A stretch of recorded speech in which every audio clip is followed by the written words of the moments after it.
আমি এখনও অনেক মানুষকে চিনি যাদেরকে এখনও নাম বিভ্রাটের কারণে তাদেরকে ফেরত আনা যাচ্ছে না। আমাদের অনেক জেলে আছে যারা মাছ ধরার সময়ে বিভিন্ন ঘূর্ণিঝড় সাইক্লোনের সময়ে তারা সেখানে ভেসে গিয়ে মিয়ানমারের উপকূলে চলে গিয়েছিল।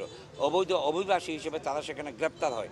কেউ 7 বছর 8 বছর আগে তারা গ্রেপ্তার হয়, কিন্তু তারা সেখানে মুক্তি পাওয়ার আশায় তারা মিথ্যা পরিচয় দেয়।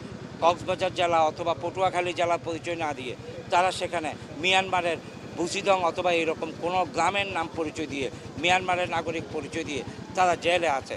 বিচার শেষ হয়ে গেছে, কিন্তু তাদেরকে মিয়ানমারের নাগরিক হিসেবেও ছাড়া যাচ্ছে না, আবার বাংলাদেশের নাগরিক হিসেবেও তাদেরকে শনাক্ত করা যাচ্ছে না।